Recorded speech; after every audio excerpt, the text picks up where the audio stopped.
Bienvenidos a un nuevo vídeo en el que vamos a resolver el examen de química de la evaluación del bachillerato para el acceso a la Universidad de la BAU de la Comunidad de Cantabria de junio de 2024. El examen consta de 10 ejercicios distribuidos en 3 bloques y se debe realizar un total de 5 ejercicios eligiendo al menos uno de cada bloque. ¿De acuerdo? Vamos al primer bloque, que consta de 2 problemas. Nos piden respecto a la molécula del tetracloruro de carbono que indiquemos razonadamente qué tipo de hibridación presenta el átomo de carbono, cómo será la polaridad de los enlaces y de la molécula, y si será soluble o no en agua, y de qué tipos y cómo será la fuerza de los enlaces que forman entre sí moléculas de ese compuesto. Bueno, pues el tetracloruro de carbono tenemos que decir que el átomo de carbono utiliza 4 orbitales híbridos sp3 dirigidos hacia los vértices de un tetraedro, es decir, tiene el átomo central, le acompañan 4 elementos químicos, ¿vale? Tiene un número estérico 4 y el átomo central tiene 0 pares de electrones solitarios, por lo tanto una hibridación sp3. Y al no tener el átomo de carbono pares de electrones libres, los átomos de cloro se ubican en los vértices del tetraedro, siendo la geometría de una molécula tetraédrica con una hibridación del carbono de tipo sp3.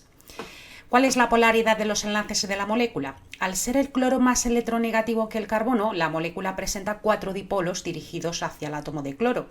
Como los 4 vectores del momento dipolar son iguales y la geometría es tetraédrica, la resultante de estos es nula, por lo que se trata de una molécula polar o no polar, porque el momento dipolar será 0. ¿Será soluble o no en agua? Pues el tetracloruro de carbono aquí he puesto que es soluble, no es soluble en agua, no es soluble en agua, ya que es una sustancia covalente, molecular apolar, por lo que será soluble en disolventes apolares e insoluble en disolventes polares con el agua, Entonces, cuidado, no es soluble en agua, Es que aquí se me ha olvidado poner el no, pero no es soluble en agua porque esta molécula pues obviamente es una molécula polar y las moléculas apolares son insolubles en agua. Luego nos preguntan de qué tipo y cómo será la fuerza de los enlaces que forman entre sí moléculas de este compuesto. Bueno, pues la molécula del tetracloruro de carbono resulta de la unión de 2 no metales, presenta enlaces covalentes entre los átomos que se unen, compartiendo cada enlace un par de electrones aportados por cada átomo. Al ser una molécula polar, se puede establecer fuerzas de dispersión o de London, fuerzas de Van der Waals entre dipolos instantáneos, y debido a este hecho, a temperatura ambiente, pues es un líquido. Bueno, vamos al bloque, dentro del bloque 1, vamos a la pregunta 2. Nos dan el aluminio, que tiene un número atómico, tiene 13 de número atómico. Que escribamos la configuración electrónica del aluminio. Pues el aluminio tiene un número atómico de 13, seguimos el diagrama de Moller, 1s2, 2s2, 2p6, llevamos 10, 3s2, 3p1. Esta sería la última capa. En el C nos piden grupo y periodo. Pues el grupo sería 2 más 1, 3, es el grupo 13, periodo 3, ¿vale? O sea, fijaros que hemos contestado la pregunta C, pertenece al periodo 3 y es el grupo 13, que son los térreos, ¿vale? Porque su configuración en la última capa es NS2NP1. Luego nos preguntan el B, que me lo he saltado, si el aluminio tiene electrones desapareados. Bueno, pues en el último, aquí tenemos por ejemplo el orbital 3s, pero el último, que es el orbital 3p, que tenemos 3 orbitales, el nivel 3p, 3 orbitales, y aquí tenemos un electrón, y aquí vacío y vacío, y por lo tanto aquí tendríamos que indicar que el aluminio tiene un electrón desapareados en el subnivel 3p, ¿vale? Entonces en el subnivel 3p tiene un electrón desapareado. Y ya tendríamos lo del periodo, y luego nos pide que indiquemos los posibles números cuánticos del electrón diferenciador del aluminio en el orbital 3p, básicamente. Entonces, de acuerdo con los valores que pueden tomar los números cuánticos de un electrón, primario, secundario siempre puede ser uno menor, el magnético, que son las orientaciones, y el spin, además de los diferentes valores del número cuántico del momento angular orbital, se corresponde con un tipo de orbital atómico. En este caso nosotros llegamos hasta 3p, ¿vale? Porque el número cuántico principal, pues obviamente es el 3, llegamos a un orbital 3p, pues entonces si L es igual a 0 sería un orbital S, si L es igual a 1 es un orbital p. Por lo tanto estaríamos delante de L igual a 1 con las posibles orientaciones del magnético, que sería -1, 0 y 1, y el spin, que se trataría de más menos 1/2.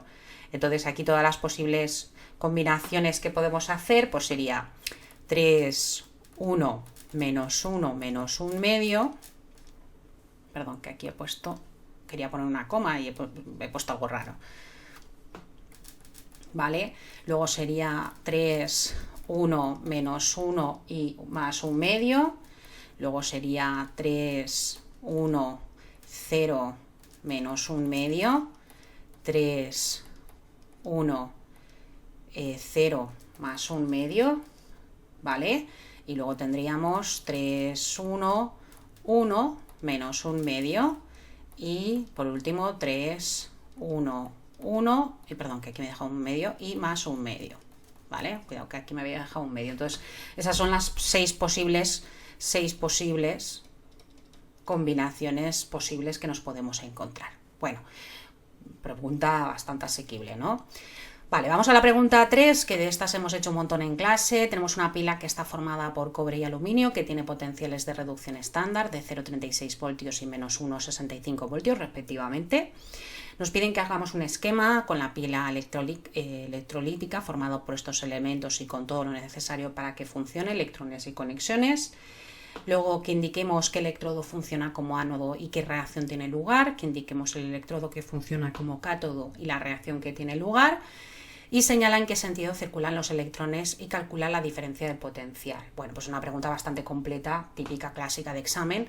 Aquí siempre vamos a decir lo mismo: una celda voltaica o galvánica es aquella en la que tiene lugar una reacción espontánea, es decir, en ella se cumple que la presión y temperatura constantes, la energía libre de Gibbs va a ser menor que 0. Y teniendo en cuenta la relación entre la variación de la energía libre de Gibbs y el potencial de la celda, viene dado por la expresión donde la energía libre de Gibbs es igual al número de electrones transferidos por la constante de Faraday por la variación del potencial de dicha reacción. Entonces, se deduce para que una reacción de oxidación-reducción sea espontánea, la variación del potencial estándar de la reacción tiene que ser de signo positivo. Entonces, el que actúa en el cátodo es aquel que presenta mayor potencial de reducción, es decir, que tiene más tendencia a reducirse. Si comparamos entre el cobre y el aluminio, sería el cobre. Entonces, cobre más 2 pasará a cobre sólido, y entonces aquí tendríamos que es el cátodo, que sería la reacción de reducción. Perdón, que aquí falta esto. Y entonces aquí el potencial estándar de reducción sería más 0,35 voltios. Y entonces el que tiene menor potencial, el par de menor potencial, en este caso el aluminio, se comporta como un ánodo. De hecho, si tuviéramos que escribir la notación de la pila, se escribiría el ánodo se escribe a la izquierda y el cátodo se sitúa a la derecha, ¿no? Entonces tendríamos la reacción de oxidación, que sería el ánodo, y aquí vamos a poner el aluminio sólido, que se convierte en catión aluminio. Aluminio más 3 en disolución acuosa. ¿Vale? Vamos a ajustar esto. Aquí pondremos 3 electrones, aquí pondremos 2 electrones. Esto lo vamos a multiplicar por 3, esto lo multiplicaremos por 2. Y aquí vamos a poner el potencial estándar de oxidación. ¿Cómo consigo el de oxidación? Cambiando el signo de reducción. Más 1,65 voltios. A mí personalmente me gusta sumar. Hay gente que resta el potencial de reducción del cátodo menos el ánodo, pero a mí me gusta más sumar el potencial de reducción más el potencial de oxidación. Entonces tendríamos 3 de cobre más 2 en disolución acuosa, ¿vale? Más 2 de aluminio sólido, que daría lugar a 3 de cobre sólido más 2 de aluminio más 3 acuoso. Entonces la variación del potencial de la reacción sería la suma de U0,35 más 1,65 voltios. Y esto me va a dar lugar a 2 voltios. ¿Vale? Fijaros que obviamente es una pila, la variación del potencial estándar de reducción, la variación va a ser positiva, ¿eh? Y ahora nos piden, si tuviéramos que dibujar, por ejemplo, la notación de la pila, recordar que a la izquierda ponemos el ánodo y entonces pondríamos aluminio sólido, palito, aluminio más 3 acuoso, 1 molar, y a la derecha pondríamos el cátodo, que sería cobre más 2 acuoso, por ejemplo 1 molar, palito, los dos palitos representan el puente salino, acordaros, y aquí cobre sólido. Y luego nos piden que hagamos un dibujito de la pila y que indiquemos todo. Pues bueno, pues una pila, tenemos el ánodo, donde, ojo, el flujo de electrones siempre va del ánodo al cátodo, esto también tenéis que indicarlos. Aquí tendremos una disolución, por ejemplo, con un ion de aluminio, aquí una disolución con un ion de cobre, aquí tenemos una barra de aluminio, una barra de cobre, tendríamos el voltímetro, ¿vale? Y esto sería el ánodo y esto sería el cátodo, ¿vale? Entonces esto sería el dibujito de la pila y esto el puente salino para mantener la electroneutralidad de la celda. Bueno, fijaros que era una pregunta bastante esperable, bastante fácil, ¿vale? Buena lección de bloque 2. Vamos al bloque 2, pregunta 4. Tenemos un problema de equilibrio químico bastante asequible, tengo que decirlo. Tenemos una reacción donde yodo y hidrógeno da 2 yoduro de hidrógeno y la constante de equilibrio K sub C vale 54,4. Fijaros en el detalle que aquí la variación de moles gaseosos es 0. Eso significa que K sub C va a ser igual a K sub P y se trata de un equilibrio homogéneo. En determinadas condiciones, en un recipiente de volumen que no sabemos y en las mismas condiciones, se introduce un mol de cada uno de los 3 gases. Bueno, y nos preguntan cuántos moles de cada gas habrá en equilibrio y cuál será el grado de disociación del yodo. Bueno, pues aquí partimos de un yodo gas más hidrógeno gas, doble flechita porque es un equilibrio químico, y partimos inicialmente de unos moles iniciales de 1, 1, 1. Lo primero que habría que ver es hacia dónde va el equilibrio, y eso puedo calcularlo con el coeficiente de concentración, que será la concentración molar de yodo, yoduro de hidrógeno elevado al cuadrado, por la concentración de hidrógeno por la concentración de yodo. Como la variación de moles es 0, puedo obviar el volumen, así que esto será 1 al cuadrado partido 1 por 1, que esto me va a dar 1. Entonces yo veo que el coeficiente de concentración es menor que la K sub C, y entonces esto significa que la reacción no está en equilibrio y que evolucionará hacia la derecha produciéndose más yoduro de hidrógeno, es decir, que el equilibrio se desplaza en sentido directo, ¿vale? Entonces aquí lo que vamos a hacer, si sabemos esto, pues aquí restaremos menos x y aquí sumaremos más 2x. Entonces los moles en equilibrio será 1 menos x, 1 menos x y 1 más 2x. Nos piden cuántos moles hay de cada equilibrio, tenemos la K sub C será la concentración de yoduro de hidrógeno elevado al cuadrado por la concentración de yodo por la concentración de hidrógeno, y todo esto será igual a 54,4. Entonces sería, pues como podemos obviar el volumen, sería 1 más 2x, que lo elevamos al cuadrado, partido 1 menos x por 1 menos x igual a 54,4. Este ejercicio lo habíamos hecho el mismo en clase, porque era un antiguo de la Comunidad Valenciana, era muy parecido a este, creo que es casi igual. Creo que cambiaba el valor de K sub C porque en vez de 54 ponía 56. Entonces aquí lo que vamos a hacer es que vamos a hacer una ecuación de grado 2. ¿Vale? Entonces esto realmente lo voy a pensar así también, porque 1 más 2x al cuadrado partido entre 1 menos x al cuadrado, ¿vale?, que es igual a 54,4, esto yo lo puedo expresar como 1 más 2x partido 1 menos x, todo esto al cuadrado igual a 54,4.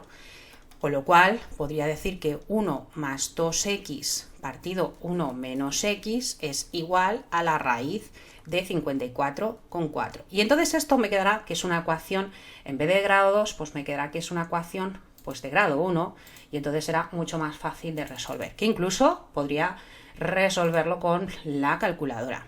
De hecho, voy a hacerlo con la calculadora, con el método de Newton que os he enseñado en clase, porque pues podemos llevar al examen, obviamente, calculadoras que resuelvan ecuaciones, ¿no? En este caso, hemos convertido una ecuación de grado 2 en una ecuación de grado 1. Entonces, 1 más 2x, ¿vale?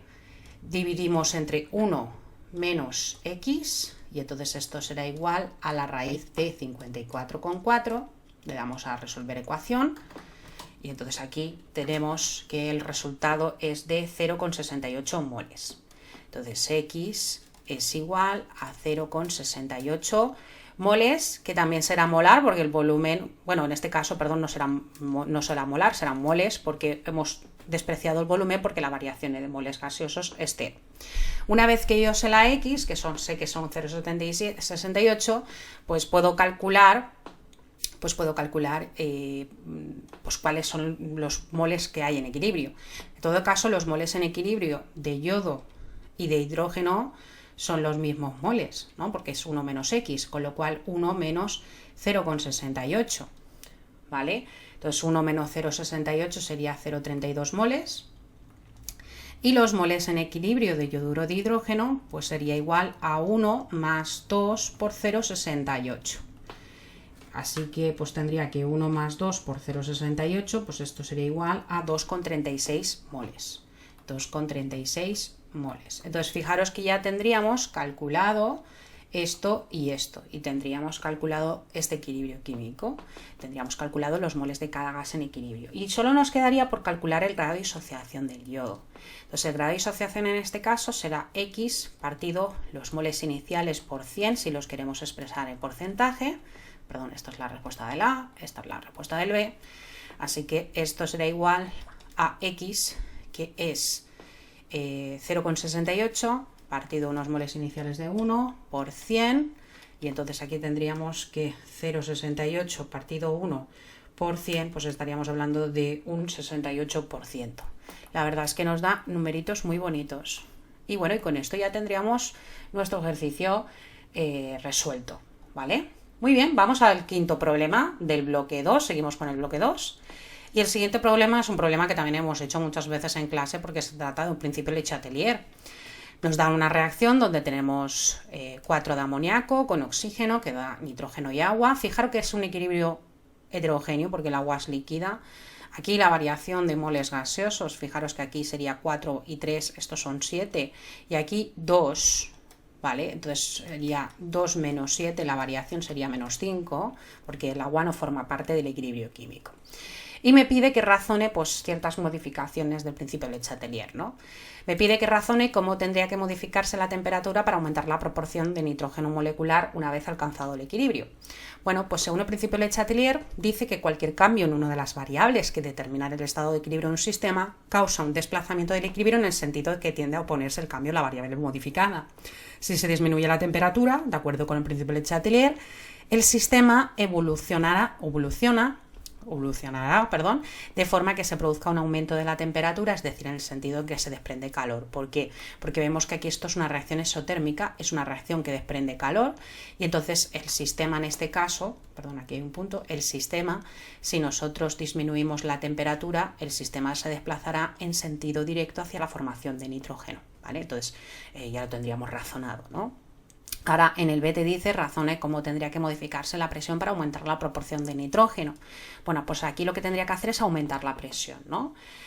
A temperatura constante. De acuerdo con el principio de Le Chatelier, pues el sistema evoluciona en el sentido de que se baja la presión del sistema, y para que ésta descienda es preciso que lo haga el número de moléculas de gas presentes en el equilibrio. Entonces el sistema se desplazará donde haya un menor número de moles gaseosos, en este caso hacia 2, porque aquí tenemos 7, y es decir, en sentido directo aumentando la cantidad de nitrógeno. Y C, alcanzando el equilibrio, ¿cómo influirá la inyección extra de oxígeno?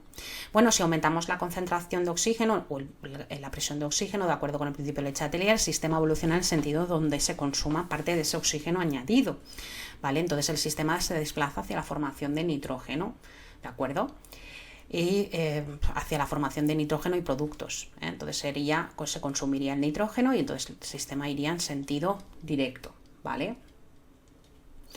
Y ahora lo último, ¿cómo influirá el equilibrio que se haya retirado agua del reactor? Pues no influye para nada, porque como he dicho al principio, el agua es líquida, entonces si se retira agua no habrá influencia, no ocurre ningún cambio, siempre que el recipiente y las condiciones de equilibrio exista la mínima cantidad necesaria para que se alcance el equilibrio, y el agua, por ser un líquido, no interviene en la expresión de la constante de equilibrio y por lo tanto no afecta a y el equilibrio no es perturbado, entonces no hay ninguna influencia. Muy bien, vamos al problema 6, seguimos todavía en el bloque 2, ¿vale? Había que escoger 5 problemas. Aquí te dice que el hidróxido de magnesio es insoluble y su producto de solubilidad vale esto. Bueno, aquí yo tengo una pequeña crítica.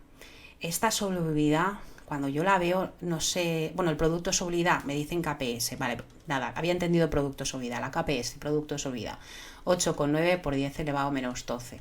Perdonad, chicos, es que había entendido solubilidad y digo, uy, no me han puesto ni mol partido litro ni nada, no, me han dicho KPS, KS, que es el producto de solubilidad. Entonces yo tengo que el hidróxido de magnesio, pues es una sal dibásica, insoluble, por lo tanto doble flecha de equilibrio químico. Tenemos magnesio más 2 en disolución acuosa, más 2 de hidróxido en disolución acuosa, y este será el equilibrio, ¿no? Tendríamos una concentración inicial y una concentración final o en equilibrio, y entonces aquí tendríamos que esto es S, esto sería 2S, y KPS, o el producto de solubilidad, sería igual a la concentración de magnesio por la concentración de hidróxido elevado a 2, o lo que es lo mismo, S por 2S al cuadrado, que sería 4S al cubo. Entonces KPS, su relación con la solubilidad, sería 4S al cubo. Entonces, ¿qué me pide el ejercicio? Que calcule la máxima cantidad de moles de hidróxido de sodio que se puede disolver por litros de agua. Vale, aquí lo que me están pidiendo es la solubilidad, básicamente, ¿vale? Entonces, voy a despejar la S, S será igual a la raíz cúbica de KPS partido 4. Bueno, pues fijaros que es fácil, y además podemos calcular el pOH. Bueno, pues esto será la raíz cúbica, que no os pase como a mí que os equivoquéis. 8,9 por 10 elevado a menos 12, que lo dividimos entre 4, y la solubilidad, que será mol partido litro, será de 1,35, 31 si queréis, por 10 elevado a menos 4 mol partido litro. Entonces ya tendríamos el apartado A. Luego en el B me pide que calcule el pH de la disolución saturada. Bueno, pues aquí voy a calcular el pOH como el menos logaritmo de la concentración de hidróxidos. Y cuando tenga el pOH, como sé que pH más pOH es igual a 14, podré calcular esto. ¿Qué es la concentración de hidróxidos? Pues 2S, pues justo lo tengo calculado. Esto será menos logaritmo en base 10 de 2 por 1,31 o 35 por 10 elevado a menos 4, y de ahí calcularé el pOH. ¿Vale? Y después calcularé el pH, porque el pH será igual a 14 menos pOH.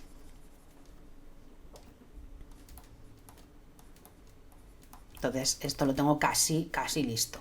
Menos logaritmo en base 10 de 2 por el anterior, que lo tengo en la calculadora, y entonces esto es un pOH de 3,58. Ahora, si le restamos 14 menos el anterior sería 10,41. Bueno, 41,68, que si queréis podemos redondear a 10,42 de pH. Entonces ya tendríamos el pH, el apartado A, que es la solubilidad, y el apartado B, que es el pH. Luego en el C y en el D nos piden, es un principio Le Chatelier, ¿vale? Vamos a ver. Aquí, ¿qué nos piden? Tenemos, indica y razona algún procedimiento que incremente la solubilidad del hidróxido. He borrado el equilibrio, pero sería interesante volver a escribirlo. Tenemos hidróxido de magnesio 2 sólido, que se disocia en ion magnesio más 2 hidróxidos en disolución acuosa. Esto recordar que es un equilibrio heterogéneo. Entonces, ¿cuál es el procedimiento que incremente la solubilidad? Que incrementar la solubilidad es que el equilibrio se desplace en sentido directo. Entonces, la única cosa que podríamos hacer es el efecto del ion secuestrador. ¿Qué significa lo del ion secuestrador? Pues, por ejemplo, bueno, ahí tenemos que enunciar el principio de Chatelier nuevamente, que cualquier cambio en una de las variables que determina el estado del equilibrio de un sistema, pues causará un desplazamiento del equilibrio en el sentido que tiende a oponerse al cambio de la variable modificada. Entonces, voy a hacer lo del ion secuestrador. ¿Qué es lo del ion secuestrador? Pues poner protones de un ácido. Entonces, si los protones reaccionan con los hidróxidos, lo que va a pasar es que la concentración de hidróxidos baja, el equilibrio se desplaza en sentido directo y aumenta la solubilidad. Entonces, si añadimos un ácido, aumentará la solubilidad, porque ya que los protones aportados con el ácido reaccionan con los iones hidróxidos, los disminuyo, y estos disminuyen su concentración, lo que provoca que, según el principio de Le Chatelier, el desplazamiento del equilibrio vaya hacia sentido directo, ¿vale? Ahora bien, en el D, razona si la adición de una sal soluble de magnesio disminuye la solubilidad. Bueno, si yo pongo una sal soluble que tenga magnesio, yo que sé, por ejemplo, cloruro de magnesio o algo así, si añado una sal soluble de magnesio, que una sal soluble es aquella que está disociada al 100%, por ejemplo, yo que sé, es un cloruro de magnesio mismo, sustancia que tiene un ion común con el presente equilibrio, hace que aumente la cantidad de magnesio. Entonces, si aumenta la cantidad de magnesio, ¿qué va a pasar? Que el equilibrio se desplazaría en sentido inverso, hacia la izquierda. Entonces, ¿qué va a pasar? Que esto va a generar una disminución de la solubilidad, ¿vale? En el anterior, por ejemplo, el procedimiento que incremente la solubilidad, ¿vale? Incrementaba la solubilidad al poner un ácido secuestrando los iones, pero en el D la adición de una sal soluble de magnesio disminuye la solubilidad, ¿no? Entonces el sistema se desplaza en el sentido donde se consuma ese magnesio añadido, es decir, hacia la izquierda, lo que hace que disminuya la solubilidad del hidróxido de magnesio, ¿no? Efecto del ion común, ¿eh? Muy bien, pasemos al problema 7. Problema 7 de ácido base, un clásico. Te dice que se dispone de 0,15 molar de ácido clorhídrico, que es la disolución A, 80 mililitros, a 0,15 molar, y otra de disolución B con hidróxido de sodio, que supongo que reaccionan, a 0,1 molar y 100 mililitros. ¿Vale? Obviamente cuando estas dos cosas reaccionan, pues forman una sal que es cloruro de sodio más agua. Ácido y base reaccionan formando una sal. Entonces te pide que determines el pH de A. Como A es una disolución ácida de ácido clorhídrico y el ácido clorhídrico es un ácido fuerte que se disocia al 100% en protones sin hidróxido, eso significa que la concentración de protones o iones oxonio es la misma concentración del ácido. Así que si yo tengo que calcular el pH será directamente igual al menos logaritmo de la concentración de 0,15 molar, que es la concentración que a mí me han planteado. Entonces tengo que calcular el menos logaritmo base 10 de 0,15. A ver dónde tengo aquí mi calculadora. Bueno, pues vamos a calcular esto, menos logaritmo en base 10 de 0,15 molar, y entonces esto tendríamos que sería un pH de 0,82, ¿vale? Entonces ya tendríamos el pH de la disolución A. Y luego me pide que haga el de la disolución B. La disolución B es una base fuerte, monobásica, que se disocia al 100%. Eso significa que la concentración de la base es la misma concentración que tienen los hidróxidos. Así que voy a calcular el pOH, que es igual al menos logaritmo de la concentración de hidróxidos. Y cuando lo tenga, como sé que pH más pOH es igual a 14, podré calcular el pH solicitado, que será 14 menos pOH. Bueno, pues entonces nos piden menos logaritmo de 0,1 molar.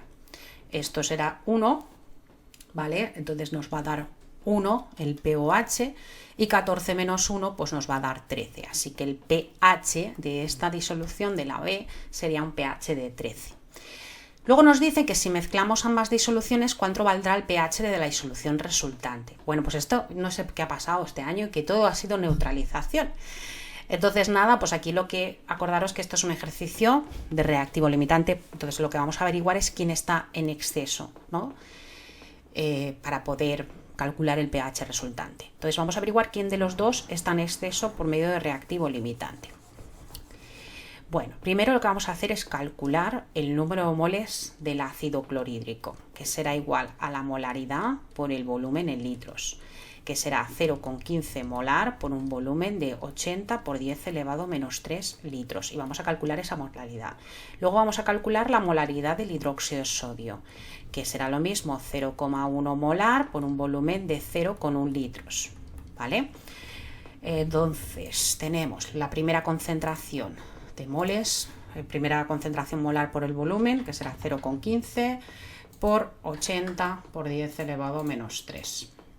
Entonces esto es igual a 0,012 moles. 0,012 moles.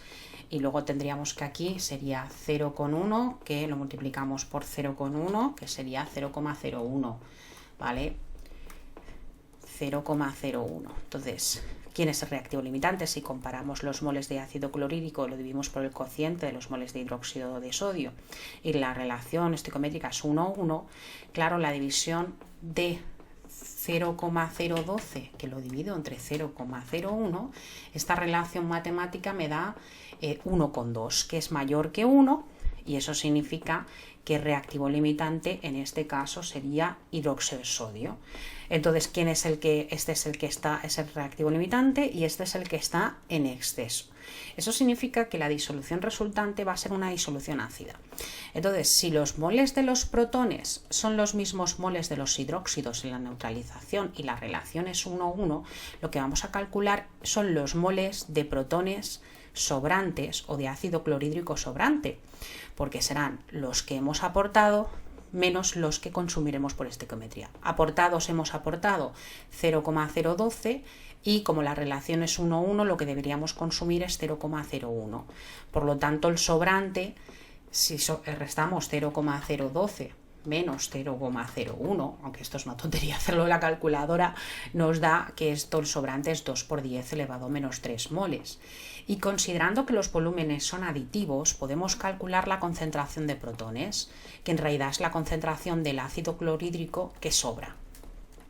Acordándonos de que el volumen es aditivo, entonces el número de moles, que es 2 por 10 elevado a menos 3 moles, ahí no lo han dicho, pero lo tenemos que asumir, porque nos dicen que se mezclan las dos disoluciones. Entonces, 80 más 100 son 180 mililitros, es decir, 0,18 litros. Y entonces calculamos qué concentración molar tenemos ahí. Esto lo dividimos entre 0,18 litros, que son 180 mililitros, y esto nos da una concentración molar de protones o de ácido clorhídrico sobrante de 0,01. Con esto marcamos el pH. pH será igual al menos logaritmo de dicha concentración de protones, que será igual al menos logaritmo de 0,01. Y nada, pues ya lo tenemos hecho, chicos. Menos logaritmo en base 10 de esto, que será igual a 1,95. Entonces, 1,95. Entonces ya tendríamos el pH calculado. Bueno, 95, 94. Bueno, he arrastrado los decimales, 1,95. Y luego te pregunta en el apartado C qué volumen adicional y de cuál de las dos disoluciones A y B tendríamos que añadir a la mezcla del apartado C para que el pH final fuera 7. Bueno, pues aquí lo que tenemos que ver es que el que está en exceso es el ácido clorhídrico. ¿Vale? O sea, es el ácido clorhídrico el que está en exceso. Con lo cual, lo que nosotros tendríamos que calcular, lo que tendríamos que poner es más cantidad o más volumen de hidróxido de sodio. Entonces, vamos a ver qué volumen tendríamos que echar, ¿no? Entonces, esto, como la relación es 1:1, podemos hacer en el D este cálculo. Concentración inicial por volumen inicial es igual a concentración final por volumen final.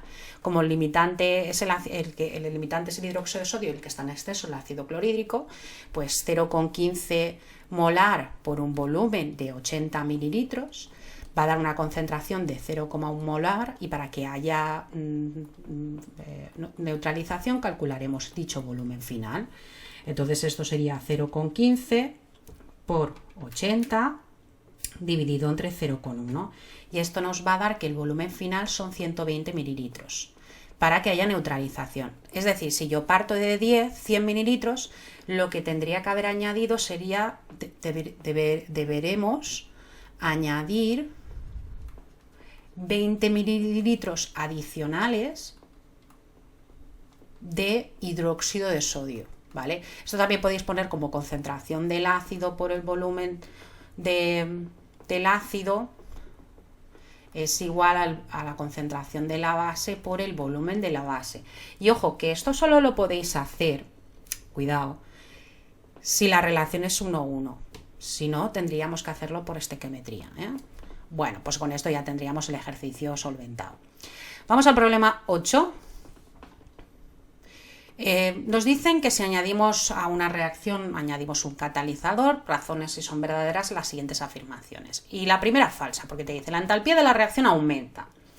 La presencia de un catalizador en el seno de una reacción modifica la energía de activación, disminuyéndola si el catalizador es positivo, o aumentándola si es negativo. Entonces las variables termodinámicas permanecen invariables por depender su valor solo de los estados inicial y final del sistema.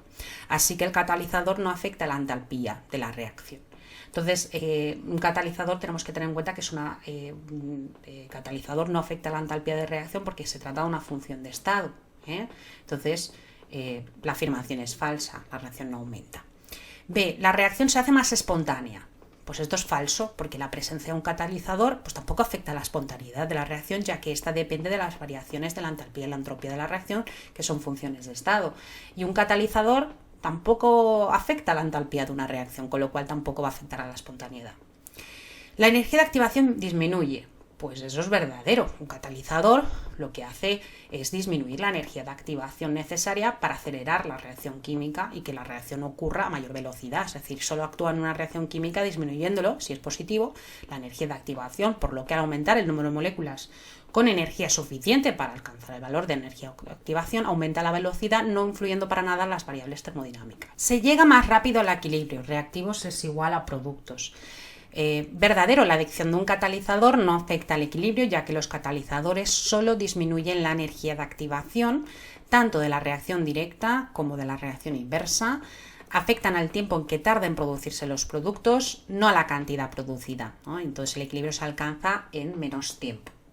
Muy bien, pasemos al bloque 3, que creo que había dos problemas, problema 9 y 10, que bueno, son los típicos de química orgánica. Indique razonadamente si las siguientes afirmaciones son verdaderas o falsas. Bueno, aquí nos pone que el cis 2-buteno, but2-eno y metilpropeno son compuestos isómeros. Bueno, pues vamos a ver si esto es cierto. Vamos a formularlo. Cis-buteno, ¿vale? Tendríamos CH3, CH3 y aquí hidrógeno, hidrógeno. Esto sería cis-buteno, ¿vale? Número de carbonos tendríamos 1, 2, 3, 4. E hidrógeno serían 3 y 3, 6, 7 y 8. Bueno, entonces sería C4H8. Vamos a ver el metilpropeno, eno, ¿vale? Entonces sería propilmeteno, sería CH3, C, doble enlace CH2 y aquí un CH3. Bueno, pues esto sería el metilpropeno. El metilpropeno tiene 4 carbonos y 6 y 2, 8. Oxígenos. Hay 8 hidrógenos. Entonces, ¿qué pasa? Para que dos compuestos que sean isómeros tienen que tener la misma fórmula molecular. ¿Tienen la misma fórmula molecular? Sí. Por lo tanto, esta afirmación diremos, iba a poner falsa. No, esta afirmación es verdadera, porque tiene la misma fórmula molecular. Luego te dice, el etilmetiléter y el 1-propanol o 1-ol no son isómeros. Bueno, pues esto, ¿cómo lo sabemos? Pues formulando. Etil, metil, éter. Etil,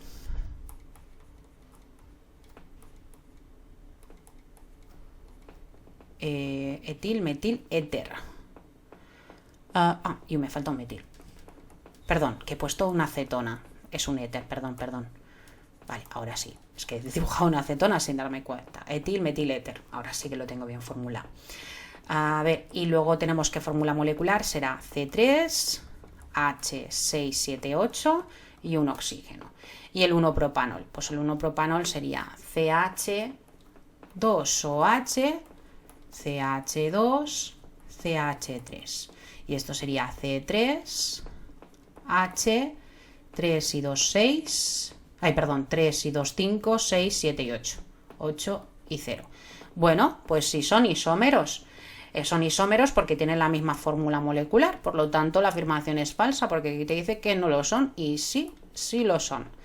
Luego te dice en el C que el 1-buteno no tiene isomería cis y trans, pues esto es verdadero.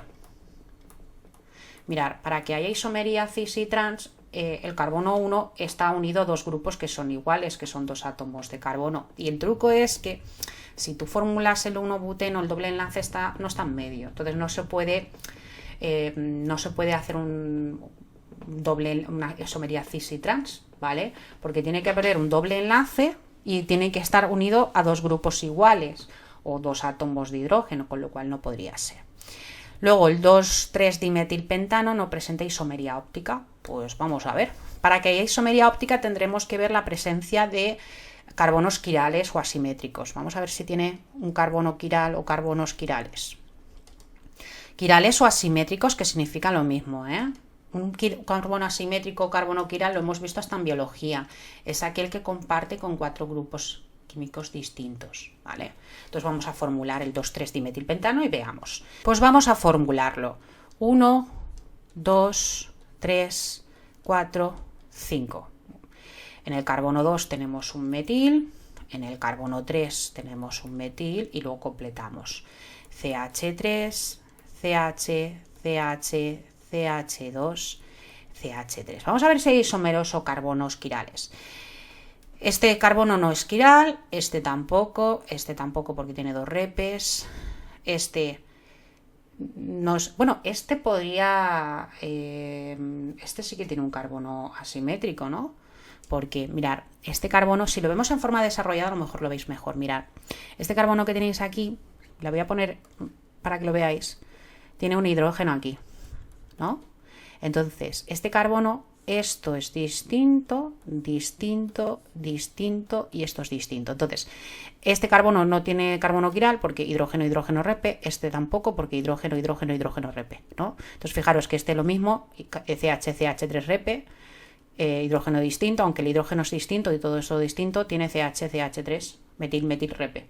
Luego este tiene hidrógeno, hidrógeno, hidrógeno, repe, hidrógeno, hidrógeno, hidrógeno, repe. Por lo tanto, en un carbono quiral, entonces el número de isómeros ópticos es 2 elevado al número de carbonos quirales. Entonces 2 elevado a 1, pues tenemos 2 isómeros ópticos porque tenemos la presencia de un carbono quiral o asimétrico y entonces lo vamos a marcar con un asterisco para indicar que sí que tenemos uno y que hay isomería óptica y que tendremos 2 isómeros ópticos. Muy bien, pasemos al siguiente ejercicio, último ejercicio, bloque 3. Dados los compuestos, el 1-buteno y el 1-propan-1-ol, propan-1-ol, y te dice que la adición de agua medio ácido del buteno, qué compuesto se obtendrá, luego una oxidación de propan-1-ol, qué compuesto puede obtenerse, y luego en una reacción de eliminación del propan-1-ol, qué compuesto puede obtenerse, en una reacción de reducción, qué compuesto puede obtenerse. Bueno, primero vamos a hacer el primer ejercicio, que es la adición del agua del 1-buteno. Esto es la adición a un doble enlace. 1-buteno sería CH3, CH2, CH doble enlace, CH2. Bueno, voy a empezar al otro lado, más agua.